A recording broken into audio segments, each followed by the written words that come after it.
The Houston Rockets are up next. Kevin Durant, perhaps the biggest acquisition in the offseason so far, has made his way to Houston to make them a legitimate contender. How will this fare for fantasy? Let's check it out.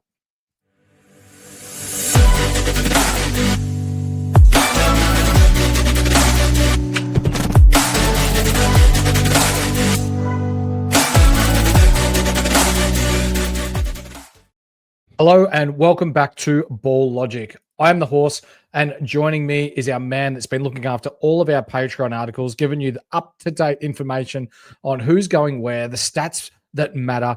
It's Flanders. How you doing, mate? Mate, I am doing wonderful. Great to be back here on Ball Logic and talking Houston Rockets today. Interesting side, aren't they? So last year they Very went much up 52 and 30.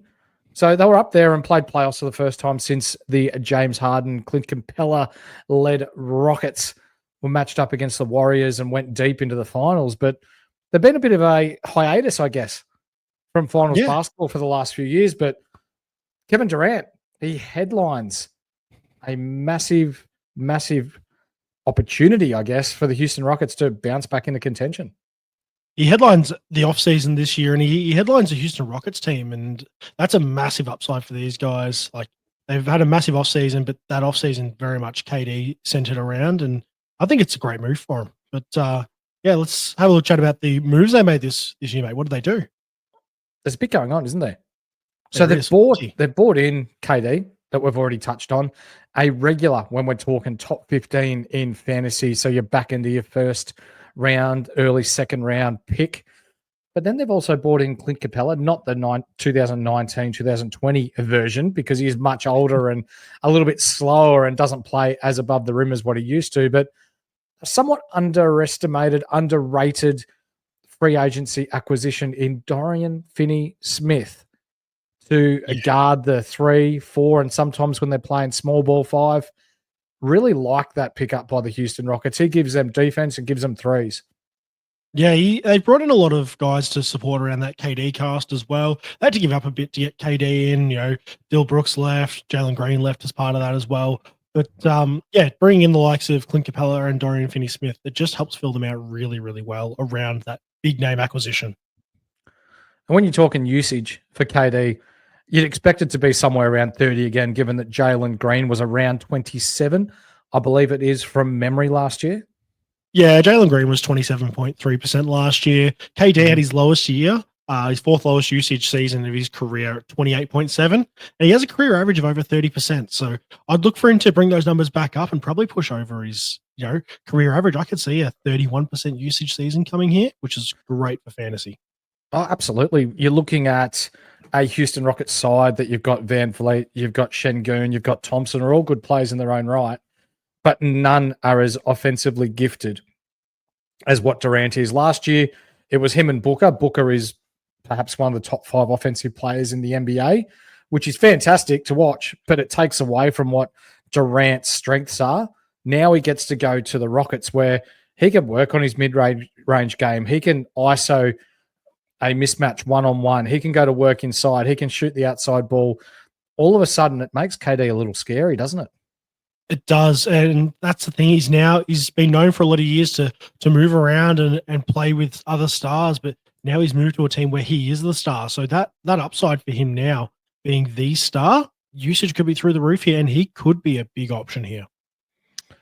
100%. So when we're talking top guns, we're talking Kevin Durant being the number 1 option at the Houston Rockets. But I'm going to play the clip because there's someone else I want to talk about.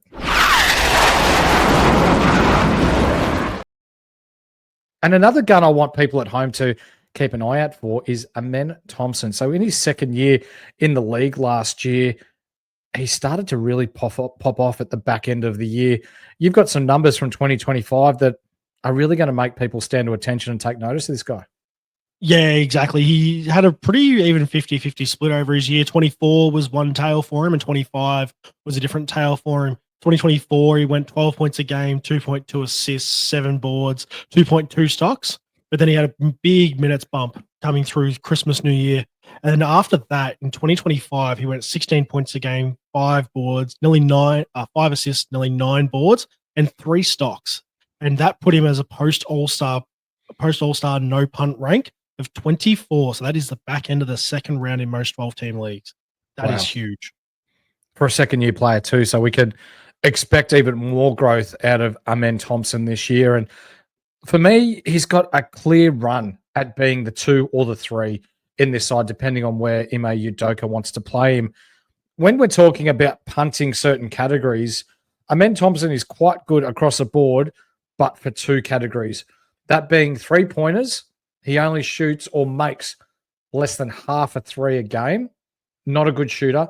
But also from the line Flanders, he's only a 68% free throw shooter. So if you're tanking your threes and your free throws, Amen Thompson all of a sudden skyrockets right up your board. Yeah, exactly. If you're able to get one of these big centers earlier on in the draft here, and you're already fading free throws and you're willing to pick up threes as a streaming option later on, he could be someone to pair great with a wonderful first-round pick like that. You know what? I would actually love to partner Amen with someone like Giannis. Yep. I reckon that would be a match made in heaven for me. Field goal percentage good, lots of boards, assists. The ball's going to be in Giannis's hands as well. Lots of defensive stats. They don't shoot the 3. They're pretty poor from free throws. That could be a massive, massive story this season if anyone's able to partner those 2 in the first 2 rounds. But let's move on, mate, because we're going to talk about some people that we think, or some players that we think could be relevant throughout the mid parts of our drafts.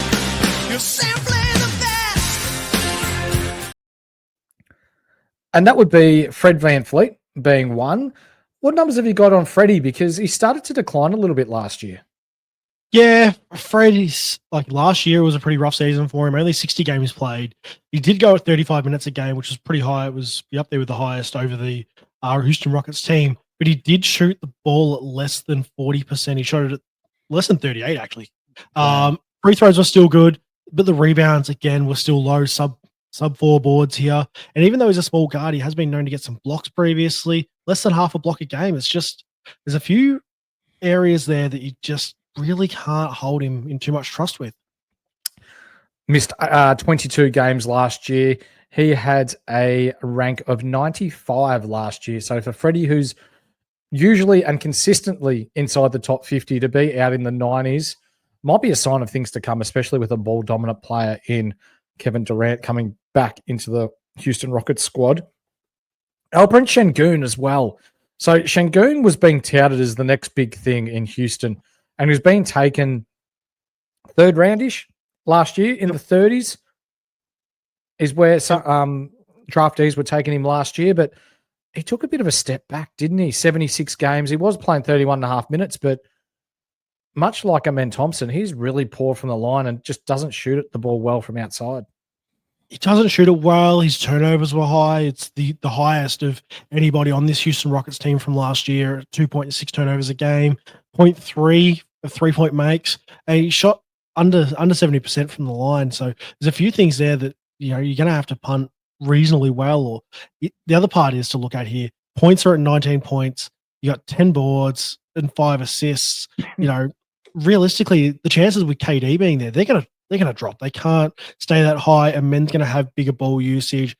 Fred as well, he's still gonna have the ball in his hand. Is there really gonna be a place for Sengun to be putting up 19, 10, and 5? I can't see it. I don't see it being any better than that. That's for sure. I think he could be consistent with that, but when we're talking Sengun and where I'd be looking at him this year on my draft board, I've got him in the 60s still. So, yeah, I feel like that's probably his area for this year anyway. Another player I want to talk about before we move into the best of the rest, mate, and that's Tari Eason. So last year, for someone that was only playing just a tick under 25 minutes a game, he was ranked inside the top 85. So 76 from the line, nearly 49% from the field, 12-6, 1.7 steals, which is very good, and 1 block a game. He's got some real fantasy upside, and for me, he could potentially start this year as well. Yeah, if he gets a starting role, there's wonderful upside for him there. We've got some numbers on some games where he played over 30 and less than 30 minutes a game. So if he was in these games where he played over 30, he was 17.8 points, 2.1 assists, 7.8 boards, 2.6 steals, and 1.6 blocks. Wow. Whereas when he went less than 30, 10.4 points, 1.25 assists, 5.8 rebounds, 1.5 steals, and 3/4 of a block. So those games where he was getting 30 plus minutes, they were great games for him, and that would make him incredibly fantasy relevant. So if we see minutes out of Tari Eason, we're jumping on board, aren't we? Yeah. If you see minutes out of him, he was 87 last year on a -1 rank. He could comfortably be 60, 50s, easy. Mm-hmm. Yeah, no problems there for that if he's getting 30, 35. We brought up Clint Capella, and with Clint Capella and Steven Adams and that share of minutes at the backup center position, I don't think either are going to be drafted inside the top 144 and 168 this year. But someone who's probably teetering on the edge where you could take a flyer on him at the back end of drafts, but not have to worry too much about holding on to him if he shits the bed early.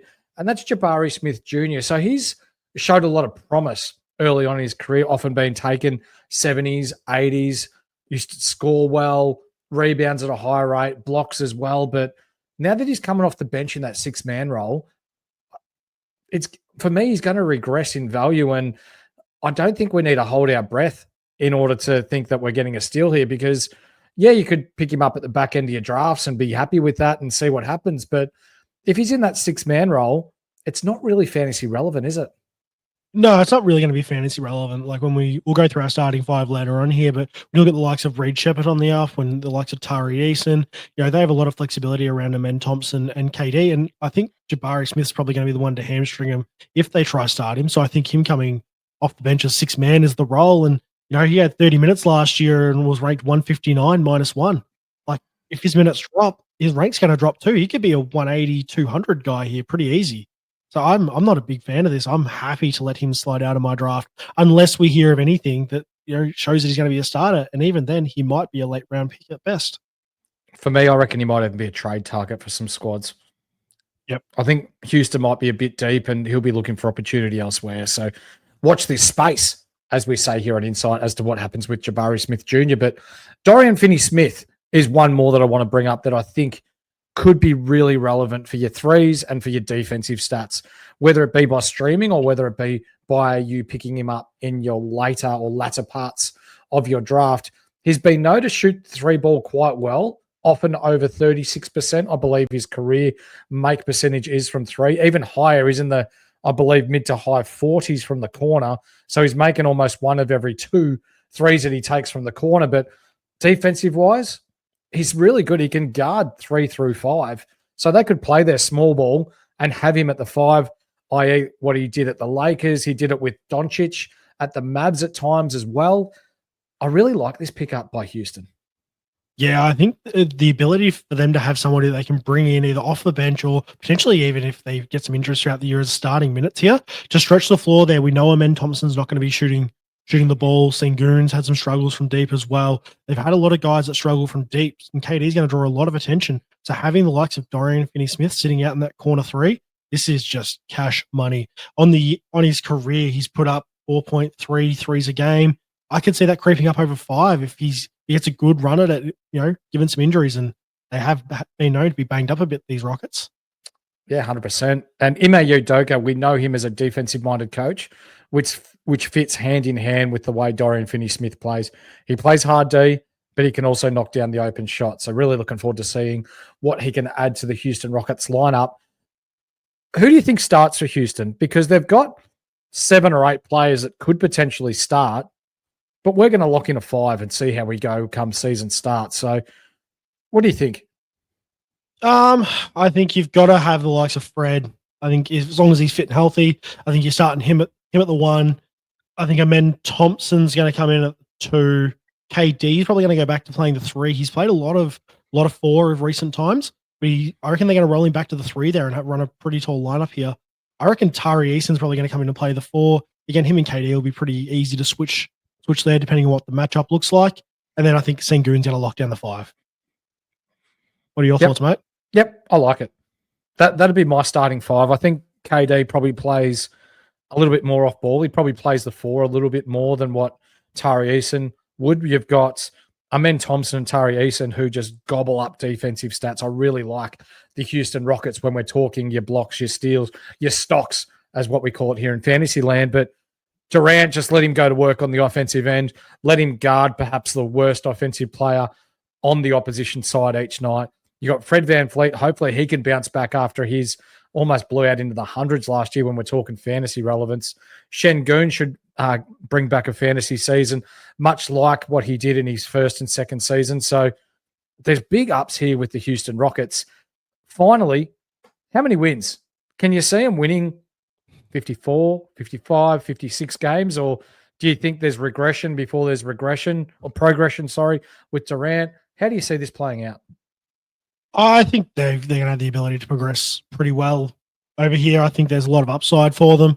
I think they're probably going to be a 54 to 56 win side. I think, again, you bring in KD to any team and that option is there. They haven't really traded away anything other than upside prospect with, Jalen Green and even Dylan Brooks offers that. But, they brought in Kevin Durant. You can't ever discount somebody to go up or go down instead of going up. So I'm going to take them up about 4 wins. 100%. Really like it, mate. I see them being 56 to 58 wins. I think they're going to be one of the better teams in the West this year. And really, it's anyone's race, isn't it? With Celtics, without Tatum, they're trading away all their valuable players as well and have been left with sweet FA. Indiana without Halliburton, and now Miles Turner's gone to Milwaukee. Dame Lillard with an injury. The injuries that have gone right across the league. It really is wide open as to who is going to make noise this year. And Houston, they could be a problem. Yeah. Houston's going to be a problem. I'll tell you that much. 100%. Ladies and gentlemen, that's going to do us for tonight. We'll be back in the next couple of days where we will preview the Indiana Pacers lineup. How that'll be, stick around to find out. We'll see you then.